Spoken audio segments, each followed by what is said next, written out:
Hello, everyone, and welcome to English Pod. My name is Marco. My name is Catherine, and today we've got an upper intermediate level lesson for you all about money. That's right. We are trading money. We're actually negotiating in this very popular topic nowadays, the whole foreign exchange market. Okay, so we're talking about currency, which is the money of different countries. For example, the currency of Ecuador is... the US dollar. Yeah. Hard to believe, but true. I'll tell you all about it later. Okay. Well, the currency of America is also the US dollar. So with that in mind, let's listen to today's dialogue.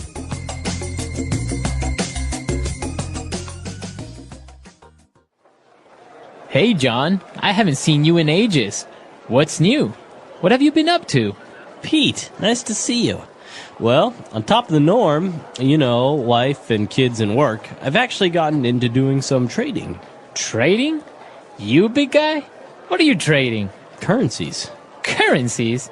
As in euros, dollars, pounds, and rupees? It's called Forex, foreign exchange. The great thing about it is that I don't have to invest a huge amount. I put in a margin deposit and then I can buy and sell up to 100 times that much. I don't understand. You're buying and selling money? You got it. Just last night I made $150. Last night? Yeah, it's a 24-hour market. I'd bought some renminbi earlier at a low asking price, but last night it appreciated drastically. So I made a split-second decision and sold all of my RMB at an amazing bid. I've also done some trading with Swiss francs and Australian dollars and Hong Kong dollars. I've made some good profits, but I've also suffered some losses. It depends on a lot of factors, just like any other market. In total, I've made about $500 in the past few months. You're kidding! I'm on. Where do I sign up? All right, we're back. So this guy is trading currencies, as we heard. And, well, we're going to talk about a lot of the specific vocab that he used about this topic. So why don't we take a look at some of those now in Language Takeaway.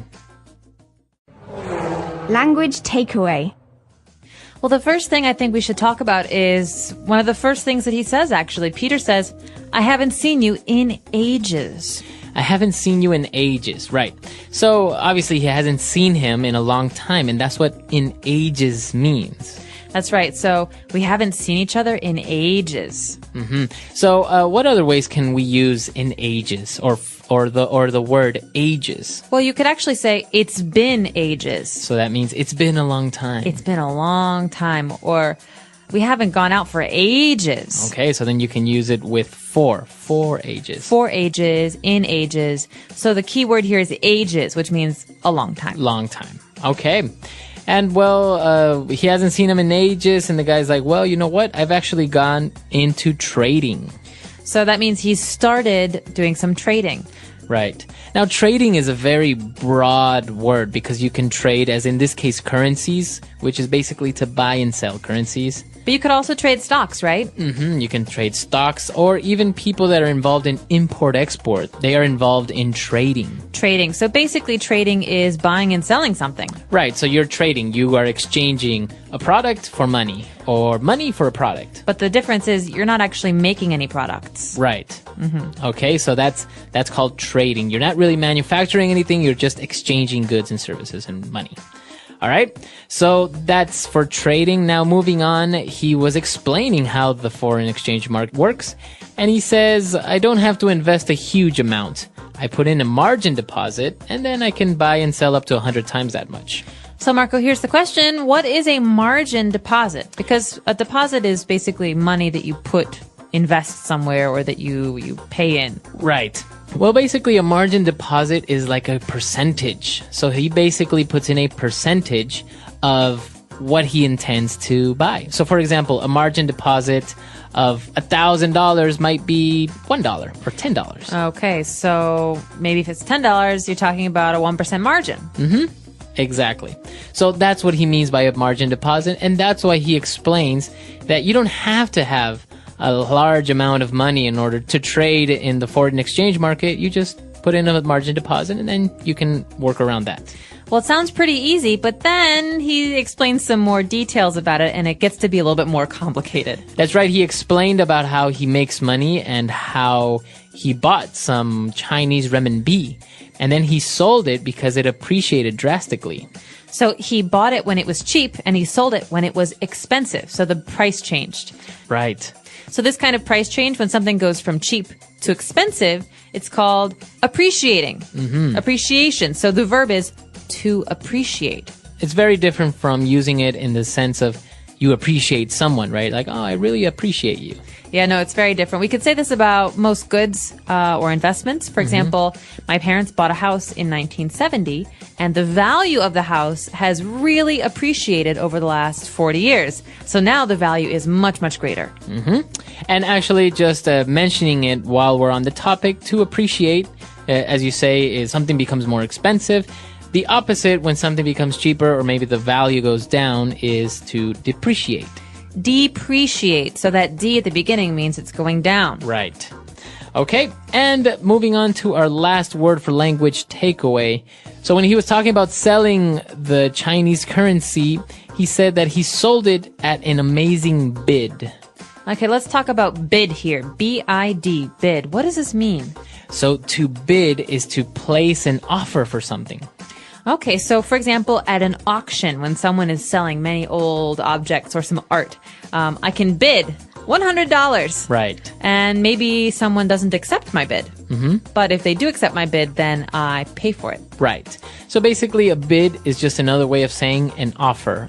You're offering a certain amount of money for that product or that service. And you see it a lot, for example, on eBay, right? That's right. So eBay is an auction website, basically. And someone who's selling someone can see many, many bids, and they select the best bid. Exactly. So that's what a bid is. So that's all we have for language takeaway. Let's move on now to Fluency Builder. Fluency Builder. Marco, what have you been up to lately? I never see you. All right. This is actually a very common sentence. What have you been up to? But most English learners don't really understand what it means. Well, this is a really interesting point because I say this all the time. This is very native, very colloquial. What have you been up to? It's almost the same as saying, what's up? What's up? Or where have you been recently? What have you been doing recently? Right. How's your life? Right. So this part, up to, what have you been up to? It doesn't really say much if you translate it literally. But basically it's, what have you been doing? What have you been spending your time on? So to be up to means to do something, to do. Right. And there are many other definitions of up to, but in this case, what have you been up to means that. What have you been doing? So next time you see a friend you haven't seen in a week or two, you can say, what have you been up to? All right. And John answers, well, on top of the norm, wife, kids, and work. That phrase right there, on top of the norm. Well, the norm here means the normal. That means basically normal life. I've been working, I've got my kids, my wife, on top of the norm. Just life is normal. Right. So the norm are the wife, kids, and work. On top of that, I'm actually getting into trading, right? So the normal situation, the normal life is wife, kids, and work. And then he's saying, on top of that, I've actually been doing this. Exactly. Okay. And now moving on to when he's explaining, again, the market and the currencies, he talked about an asking price. Okay, asking price. This is, remember we were talking about bids? We could say that someone has an asking price, which is the price they would like to receive for an object or a service that they are selling. And so, for example, I'm going to sell my desk. My asking price is $100, $100. Maybe you don't want to pay that much, but my asking price is the way that I'm going to start. That's how much I want for it. Right. So that's your asking price. That's how much you ideally want to sell it for, but you can negotiate. You are willing to accept maybe a lower offer. Exactly. Okay. And what is our last phrase? A split-second decision. This is really, really important. These words go together very often. Split second and decision. Okay, so that basically means that you made a very quick decision. That's right. Split second. Very fast. It's almost like it's less than a second. And so a split-second decision means a decision in no time. It's very, very quick. So we can actually mix split second with other things, right? For example, so maybe you can say he reacted in a split second and avoided the crash. Okay, so good for him. He reacted quickly enough to avoid the accident. That's right. So split second, very fast, very quickly. A split second decision, a decision that was made very fast. Okay, so that's all we have for Fluency Builder. Why don't we go back, listen to this dialogue one more time, and we'll be back to talk a little bit more.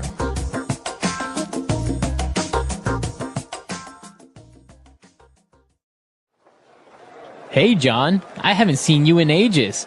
What's new? What have you been up to? Pete, nice to see you. Well, on top of the norm, wife and kids and work, I've actually gotten into doing some trading. Trading?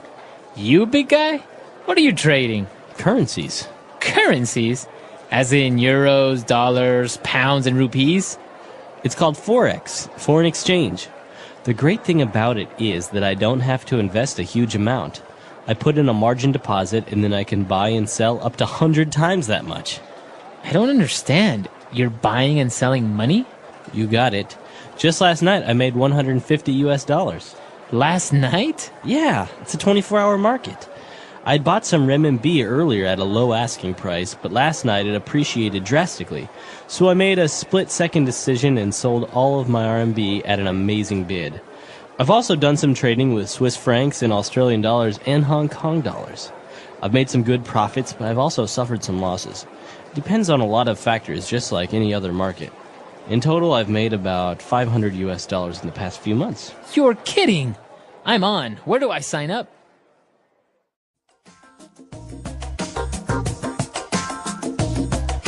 So, Marco, you have to explain this to me. We're talking about currency today. So every nation has a currency. For example, in the dialogue, we learned that India has rupees. Pounds are in Britain. Britain has pounds, and Australia has Australian dollars. America has American dollars. But you just said earlier that Ecuador has American dollars too. That's right. Actually, Ecuador went through a very difficult economic situation in late 1998, early 1999, where there was hyperinflation. So basically, there was an inflation that was very, very, very large. So that means that the old currency lost its value very fast. Exactly. So, for example, if the currency before in Ecuador used to be sucres.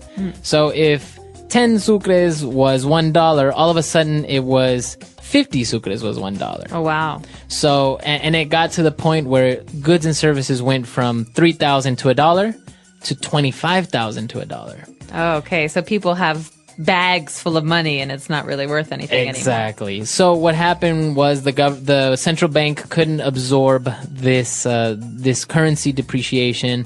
They couldn't really regulate prices. Obviously, salaries were about the same, so you have a lot less money comparatively. And so the government decided that there were two options. Either they would follow Argentina's example, what they did a couple of years before, and set a fixed rate. So in Argentina, it's 3 pesos to $1. Or we would just get rid of our currency and just use US dollars. So that's what they did, right? They use US dollars, and now if you ever travel to Ecuador, you will use US dollars. The same exact bills that you use in the US are the same exact bills in Ecuador. So no need to exchange currency. No need to exchange currency, and that's why I guess there are many factors that people say are a lot better. For example, trading has become a lot less complicated because now you're negotiating in US dollars as in everywhere else in the world. But then other things, as not having a national currency also affect. So there are a lot of things going on, but it's an interesting topic. Very interesting. Well, so maybe for those of you who are listening, you could tell us about your country and your currency.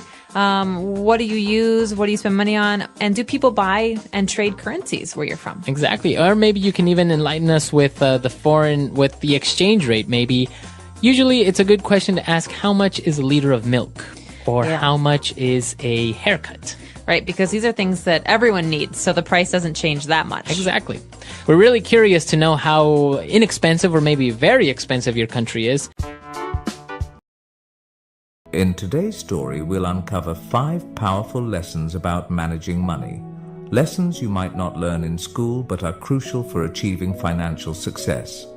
As we dive into Sam's journey, we'll also learn some new words and see how to use them in sentences. This will help us practice English in a fun and easy way. So, stay with us till the end. Once upon a time, in a bustling little town, there lived a 27-year-old man named Sam. One afternoon, he sat on the side of the road, lost in thought. Despite working hard for 5 years, his life hadn't improved. Sam wondered if there was a way to escape poverty and achieve true wealth. As he strolled by a grand mansion, something compelled him to step past the tall iron gate without permission. Little did he know, this daring act would lead him to a life-changing lesson about money. From afar, he saw an elderly man sitting on a garden bench with a cup of coffee in hand. This man was Mr. Hayes, the mansion's owner, a wealthy but humble and generous soul. Sam approached him, politely apologizing. "I'm sorry for entering without permission, Mr. Hayes." Recognizing Sam, Mr. Hayes was surprised by his sudden visit but welcomed him kindly, curious to know why he had come. Sam took a seat beside Mr. Hayes and began, "Sir, I've worked for 5 years, earning a decent wage, yet my life hasn't changed. I don't splurge, but I just can't seem to get ahead. Do you have any advice on how someone like me could become wealthy?" With a warm smile, Mr. Hayes replied, "Anyone can achieve wealth, Sam, including you." He continued, "I'll share 5 principles about money that you won't learn in school. Follow these carefully, and I assure you, you'll find yourself on the path to financial success." Eagerly, Sam listened as Mr. Hayes began. "The first rule," Mr. Hayes said, "is to spend less than you earn. This is the foundation. If you don't master this, you can't move on to the other steps. For example, if you make $5,000 a month, set aside at least $2,000. If it's $3,000, save $1,000. Avoid expenses that exceed your income, whether loans or gambling. Even with a 6-figure salary, without this rule, you'll remain in debt." Sam nodded thoughtfully, absorbing each word. Mr. Hayes took a calm sip of his coffee and continued. "The second rule is to have an emergency fund. Life is unpredictable. Car repairs, a leaky roof, or even layoffs can happen at any time. Without an emergency fund, you're forced to borrow or sell assets at a loss, which restricts your options and adds stress. Think of it as your safety net, protecting your finances when unexpected events arise." Sam nodded again, appreciating the wisdom in this approach. "Let's get to the third lesson, which is investing. Now, people like you might feel unsure about investing in a business or stock since you may not have much knowledge. So, the best investment you can make right now is in yourself." "Curious?" Sam asked. "How, sir?" Mr. Hayes continued, "Take your skill set, whether it's carpentry, plumbing, or customer service. Invest your time, energy, and money into mastering it further. Learn where your boss sources materials or explore ways to market your services better. Use some of your savings to improve your expertise, attend courses, buy tools, or read relevant books." Realizing the value of these words, Sam looked at Mr. Hayes with newfound determination, regretting he hadn't learned this sooner. Mr. Hayes continued with the 4th lesson. "Now that you're gaining skills, it's time to start earning more. Once you've honed your abilities, maybe you'll start your own business and your income will grow. You're no longer paid per hour but earn based on what you produce. The harder you work, the more you earn." The sky was getting darker, yet Sam felt no urge to leave. He was eager to learn the final principle. Mr. Hayes looked at him and said, "And finally, the 5th lesson, create passive income. When you've applied the first 4 principles, you should have extra money. Now, it's time to let your money work for you. You can invest in property, start a rental business, buy a franchise, or research other sources of passive income. Think carefully and choose wisely. How about it, Sam? Are you ready to take on these lessons? Mr. Hayes asked, ending the conversation with a gentle smile. Brimming with excitement, Sam replied, I used to just go to work, save a little, and hope for wealth to come my way. But I now understand that there's a real strategy, and I'm thankful, sir, for the invaluable guidance.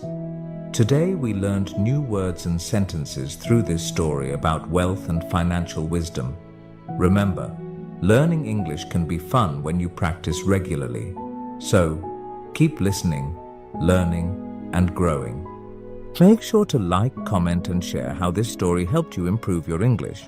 Thank you for watching, and I'll see you in the next story, where we'll continue learning together.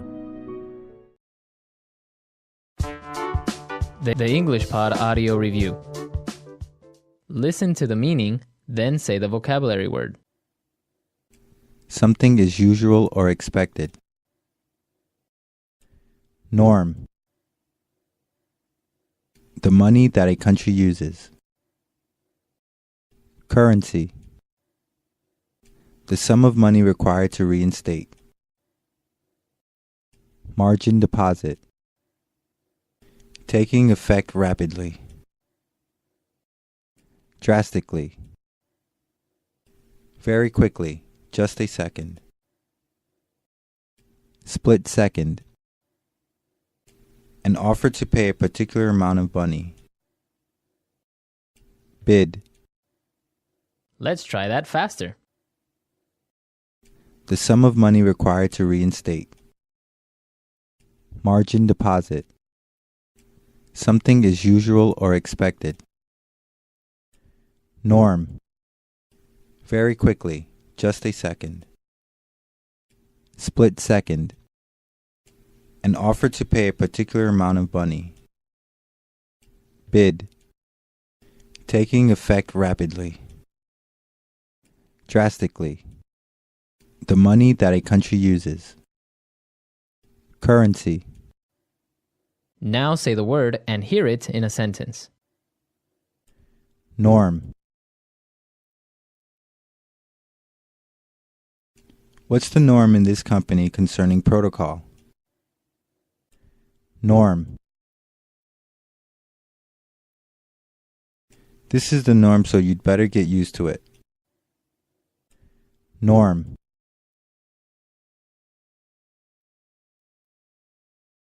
Delivery, McDonald's, and street vendors are the norms around here. Currency.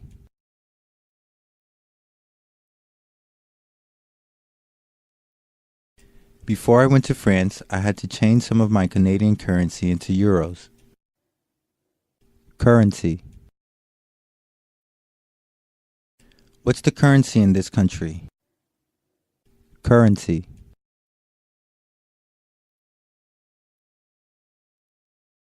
My country's currency is worth next to nothing in USD. Margin deposit.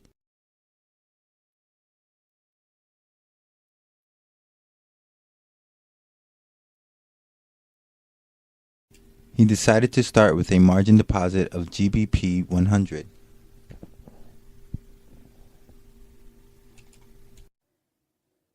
Margin deposit.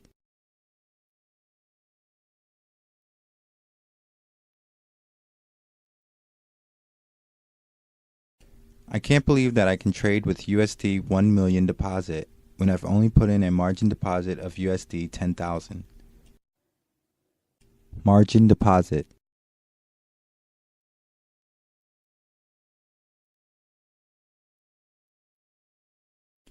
One has to be careful with trading using a margin deposit because the risk of losing more money than one has are high. Split second.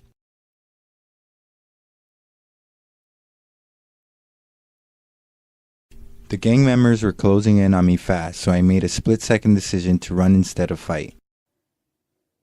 Split second.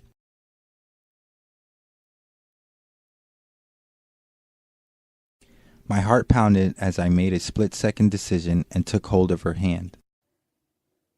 Split second.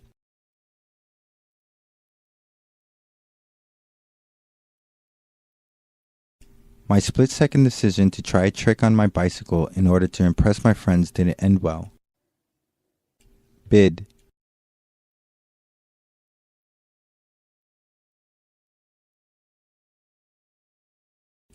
The current bid ask for EUR USD is 1.3998-79.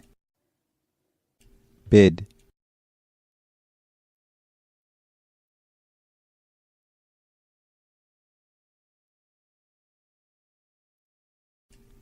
I bought euros at an ask of $1.4235 and sold British pounds at a bid of $1.5001. Bid.